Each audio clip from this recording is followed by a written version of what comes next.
మా ప్రభుత్వం ప్రాధాన్యత కూడా విద్య, వైద్యం. అందుకే మా దృష్టి కానీ, మా ప్రభుత్వం దృష్టి కానీ, మా ముఖ్యమంత్రి గారి దృష్టి కానీ విద్య, వైద్యం, దాంతోపాటు ఉపాధి, ఈ 3 అంశాల మీద చాలా పెద్ద ఎత్తున ఆలోచనలు చేస్తూ ఉంది.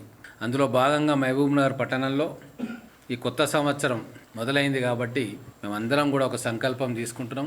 బాసర IIIT మాదిరిగా ఇక్కడ ఒక విద్యా కేంద్రం ఏర్పాటు కావాలి. అందుకు ఖచ్చితంగా ఎమ్మెల్యేగా నేను కృషి చేస్తా. ముఖ్యమంత్రి గారితో మాట్లాడడం కూడా జరిగింది. స్థలం ఎక్కడ ఉంది అనే విషయంలో కలెక్టర్ గారు మిగతా రెవెన్యూ అధికారులకు కూడా ఆదేశాలు ఇవ్వడం జరిగింది. అలాగే ఒక ఇంజనీరింగ్ కాలేజ్ మహబూబ్నగర్ పట్టణ ప్రజల కోసం, ప్రభుత్వ ఇంజనీరింగ్ కాలేజ్, అది పాలమూరు యూనివర్సిటీకి అనుసంధానంగా పెట్టాలా, లేకుంటే ఇండిపెండెంట్గా JNTU సహకారంతో పెట్టుకోవాలా, అది ఉన్నత విద్యాశాఖ వాళ్ళు నిర్ణయం తీసుకుంటారు. అలాగే ప్రభుత్వ డిగ్రీ కాలేజ్ ఇంకొకటి అవసరం ఉంది మహబూబ్నగర్ పట్టణంలో, ముఖ్యంగా మహిళలకు. అది కూడా ఖచ్చితంగా ఈ సంవత్సరం ప్రయత్నం చేయాలి, దాన్ని గ్రౌండింగ్ చేయాలన్న ఆలోచన కూడా ప్రభుత్వానికి ఉంది. వైద్యం విషయానికి వస్తే మన ఉన్న జనరల్ హాస్పిటల్ని స్థాయి పెంచి సూపర్ స్పెషాలిటీ హాస్పిటల్గా తీర్చిదిద్దాలి అని చెప్పి మొన్ననే వైద్య ఆరోగ్య శాఖ మంత్రితో దామోదర్ రాజనరసింహ గారితో కూడా డిస్కషన్ చేయడం జరిగింది. ఇప్పుడు బస్ స్టాండ్ దగ్గర నిర్మాణం అవుతున్న ఆసుపత్రిని అది హైదరాబాద్లో సమీక్ష జరిపి దాన్ని ఆసుపత్రిగానే ఉంచాలనా, లేకుంటే ఇంకేదైనా పనికి ఉపయోగించాలా అనేది ప్రభుత్వ పరంగా నిర్ణయం తీసుకుంటారు. ఉపాధి విషయానికి వస్తే హైదరాబాద్లో ఉన్న ప్రముఖ IT కంపెనీలతోటి మాట్లాడడం జరుగుతూ ఉంది. ఇక్కడ IT టవర్లో స్పేస్ ఉంది కానీ కంపెనీలు రాలేదు ఇంకా. అక్కడ పేరు ప్రఖ్యాతులు పొందిన IT కంపెనీస్కి స్పేస్ ఇచ్చి అక్కడ మహబూబ్ నగర్ పిల్లలకు ఇక్కడనే ఉపాధి కల్పించే విషయం మీద చర్చలు జరుగుతూ ఉన్నాయి. ఈ సంవత్సరం ఖచ్చితంగా కొన్ని కంపెనీలు మహబూబ్ నగర్ పిల్లలకు ఉపాధి ఇక్కడనే మహబూబ్ నగర్ పట్టణంలోనే కల్పించే ఏర్పాట్లు కూడా చేసుకుంటూ ఉన్నాయి. సో వీటితో పాటు కొత్త సంవత్సరం పాత్రికేయ మిత్రులందరినీ కూడా పిలిచి కలవడానికి ఈ మీడియా సమావేశం ఏర్పాటు చేసుకుంటున్నాం. రాబోయే రోజుల్లో అనేక అభివృద్ధి పథకాలు ప్రభుత్వం ద్వారా మనకు మహబూబ్నగర్లో గ్రౌండింగ్ అవబోతూ ఉన్నాయి. వాటన్నిటి వివరాలు కూడా భవిష్యత్తులో మీతో పంచుకుంటాం. ఈరోజు ప్రజాపాలన అనూహ్య స్పందన వస్తూ ఉంది ప్రజల నుంచి. ఒక వినూత్న కార్యక్రమం, ప్రజల దగ్గరికే పోయి వాళ్ళ అవసరాలు ఏంది అని చెప్పి ప్రభుత్వం తెలుసుకునే కార్యక్రమం జరుగుతూ ఉంది. ఎంతో పారదర్శకంగా దళారీ వ్యవస్థను రూపుమాపేందుకు మొత్తం కుటుంబాల వివరాలు, వాళ్ళకు కావాల్సిన అవసరాలు ఇవన్నీ కూడా ఫీడ్ చేసి గవర్నమెంట్ దగ్గర డేటా ఉంటుంది. ప్రభుత్వం ఏ పథకం ప్రవేశపెట్టినా కూడా ఆ డేటా బ్యాంకు నుంచి ఎవరు అర్హులు ఉన్నారు, ఎవరు కారు అని చెప్పి దాంట్లో నుంచి తీసుకొని ఎంక్వైరీ చేసి అర్హులకే పథకాలు అందుతాయి. అలాగే డబుల్ బెడ్రూమ్ విషయంలో చాలా ఘోరాలు జరిగినాయి. రెవెన్యూ యంత్రాంగమే గతంలో ఉన్న వాళ్ళు డబ్బులు తీసుకొని అలాట్మెంట్ చేసిండ్రన్న ఫిర్యాదులు కూడా వచ్చినాయి. ఆ ఫిర్యాదులు చాలా నా దగ్గరకు వస్తే అది కలెక్టర్ గారికి ఇచ్చాము. వారు ఎంక్వైరీ చేసి నిజంగా అవకతవకలు జరిగినాయని తేలితే దోషులను ఖచ్చితంగా శిక్ష పడుతుంది. గతంలో కాంగ్రెస్ గవర్నమెంట్ ఉన్నప్పుడు 523 సర్వే నెంబర్లో ఎంతోమంది పేదలకు ఇళ్ల పట్టాలు ఇవ్వడం జరిగింది. TRS ప్రభుత్వం వచ్చిన తర్వాత ఆ ఇండ్ల పట్టాలను తీసుకొని మీకు డబుల్ బెడ్రూమ్లు కట్టిస్తామని చెప్పి వాళ్ళకి చెప్పడం జరిగింది. సో ప్రభుత్వం ఇచ్చిన మాట ఆ పేదలకు, వాళ్ళ దగ్గర ఉన్న భూమిని తీసుకున్నాం. కాబట్టి ఇప్పుడు ప్రభుత్వాలు ఏమైనా, ప్రభుత్వాలు మారినా ప్రభుత్వం ఇచ్చిన మాట ఎప్పుడు కూడా ఉంటుంది. కాబట్టే కలెక్టర్ గారితో కూడా డిస్కషన్ చేయడం జరిగింది. ఆ ఒరిజినల్ పట్టేదారు లిస్టు, ఎవరికైతే పట్టాలు ఒరిజినల్గా వచ్చినాయో వాళ్ళ లిస్టు తయారు చేసి వాళ్లకు మొదలు డబుల్ బెడ్రూమ్లు వాళ్ళకు కేటాయించాలన్నది నిర్ణయం చేయాలి. ఆ కేటాయించిన తర్వాత మిగిలిన డబుల్ బెడ్రూమ్లు ఏమైనా మిగిలితే అది అర్హులకు కేటాయించాలి అని చెప్పి కలెక్టర్ గారితో, RDO గారితో డిస్కషన్ చేసినాం.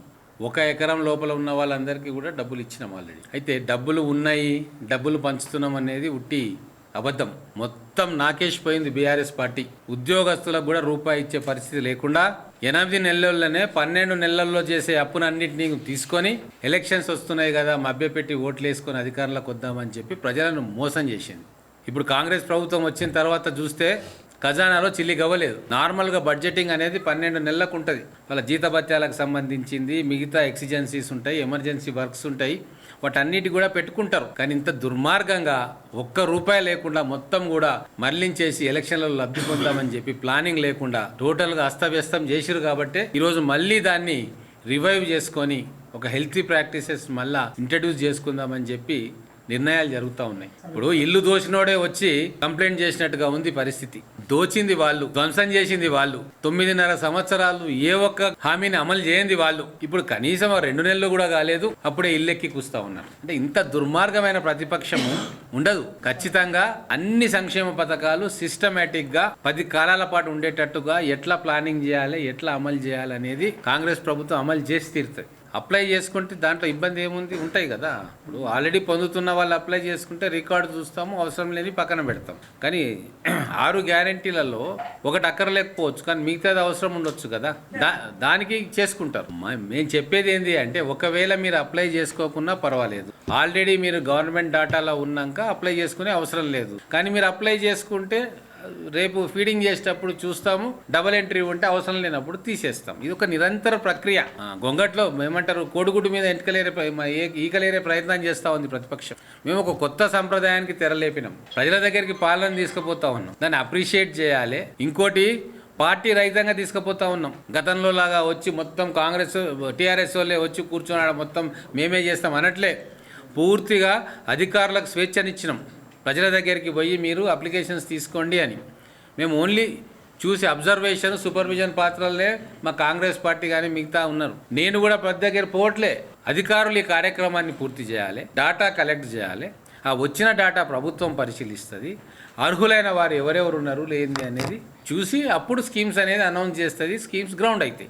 ఇది పద్ధతి. నీకు నైట్ ఆలోచన కళ్ళ దేవుడు కనిపించి దళిత బంధు అనగానే పొద్దున్న లేచి అనౌన్స్ చేసి అందరికి ఇస్తా అంటే 1,50,000 కోట్ల రూపాయల స్కీమ్ నువ్వు టక్కున అనౌన్స్ చేసి పడేసిండు. దేశ బడ్జెట్లో కూడా మనం అంత ఇవ్వలేము దళితుల కోసం. అంటే ఎంత మోసం, ఎంత అబద్ధాలు చెప్పి ఓట్లను దండుకునే కార్యక్రమం చేసిరంటే, వాళ్ళ దృష్టి అధికారం మీద. ప్రజలను మోసం చేయొచ్చు, మాయ చేయొచ్చు, కానీ అధికారంలో కూర్చున్న తర్వాత ప్రజలను పక్కన పడేసి దోసుకోవచ్చు. ఇదే వాళ్ళ ఎజెండా. దీన్ని ఎక్స్పోజ్ చేయడానికనే మేము శ్వేతపత్రం తీసుకొచ్చినాం. వాళ్ళు చేసిన ప్రాజెక్టులు కట్టినాం అని చెప్పి అబద్ధాలు చెప్పారు కదా, ఎటువంటి ప్రాజెక్టులు కట్టినరో తీసుకుపోయి మేడిగడ్డలో చూపించినాం తెలంగాణ ప్రజలకు. ఎంత దుర్మార్గమైన ప్రాజెక్టును దొంగ ఇంజనీర్లతోటి కలిసి దొంగ డిజైన్లు చేసి 1,30,000 కోట్ల రూపాయలు తెలంగాణ ధనాన్ని గోదావరి నీళ్ళపాలు చేసి, ఇంకా వీళ్ళు మాట్లాడుతున్నారు సిగ్గు లేకుండా. హరీష్ రావును, కేటీఆర్ను, కవితను, కేసీఆర్ను, ఈ ఇంజనీర్లను బహిరంగంగా ఉరిదీస్తారు వేరే దేశాల్లో. ఇక్కడ మేము న్యాయ విచారణ కోసం చేస్తుంటే కూడా లొల్లి చేస్తూ ఉన్నారు, ఏమో తప్పు జరిగిపోయిందని. అంటే ఎప్పుడు కూడా దొంగ అని ఎవరు అరుస్తారు మీకు తెలుసు. ఎవడైతే కొట్టేసిండో వాడే ఉరుకులాడి దొంగ వచ్చి గగ్గోలు పెడతాడు. మనం చూస్తాం కదా, ఆర్టీసీ బస్సులల్లో కానీ గుంపు ప్రదేశాలలో ఉంటే ఇద్దరు వస్తారు తోడు దొంగలు. ఒకడేమో జేబు కొట్టేసి ఉరుకుతాడు, ఇంకోడేమో దొంగ అని చెప్పి డైవర్ట్ చేస్తాడు. ఈడ 4 దొంగలు జమైను తెలంగాణలో. దోచుకున్నదంతా దోచుకొని ఈరోజు దొంగ అనుకుంటూ అరుస్తా ఉన్నాం. ప్రజాపాలన అయిపోయిన తర్వాత గత ప్రభుత్వంలో ఎవరెవరికైతే ప్రామిస్ చేసిండ్రో, ఎక్కడెక్కడ ల్యాండ్స్ ఐడెంటిఫై చేసిండ్రో అది కూడా లెక్క తీసుకొస్తాం. ఖచ్చితంగా ప్రభుత్వ స్థలం ఎక్కడైనా అందుబాటులో ఉంటే ఆయా సంఘాలకు వాళ్ళ సంఖ్యను, వాళ్ళ స్థాయిని ఖచ్చితంగా వాళ్లకు స్థలాలు ఇస్తాం. ఏది ఉన్నా కూడా ఒక పారదర్శకంగా చట్టబద్ధంగానే కేటాయింపులు ఉంటాయి. ఎవరికి పడితే వాళ్ళకి ఇష్టం ఉన్నట్టుగా వాళ్ళు ఇచ్చినట్టుగా పందేరం మాత్రం కాంగ్రెస్ గవర్నమెంట్ చేయదు. ఇది ఒక నిరంతర ప్రక్రియ. మొదలు మాక్సిమం గ్రామాల్లోకి వెళ్ళి 6 వరకు చేస్తాం. తర్వాత కూడా చెప్పడం జరిగింది, ఇంకో వారం రోజుల పాటు పంచాయతీ కార్యాలయాల్లో వాళ్ళ అధికారులు అన్నీ కూర్చుంటారు. ఎవరైనా అప్లై చేసుకుంటే చేసుకోవచ్చు. దాని తర్వాత కూడా మండల కేంద్రంలో అధికారులను పెట్టి ఇంకా కొన్ని రోజులు పొడిగించాలా లేదా అనేది 6 తర్వాత నిర్ణయం తీసుకుంటారు. సమీక్ష జరగాల్సిందే. ఆ జర్నలిస్టులకు ఇచ్చింది కరెక్ట్గా ఇచ్చిండ్రా, ఇవ్వలేదా, అర్హులకు ఇచ్చిండ్రా, అనర్హులకు ఇచ్చిండ్రా, నియమాల ప్రకారం ఇచ్చిండ్రా, నిబంధనలకు విరుద్ధంగా ఇచ్చిండ్రా, ఇవన్నీ కూడా ఖచ్చితంగా రివ్యూ జరగాల్సిందే. ఎక్కడైతే అనర్హులకు వచ్చినాయో వాటిని రద్దు చేయాలని చెప్పి కూడా మేమైతే సిఫార్సు చేస్తాం ప్రభుత్వానికి.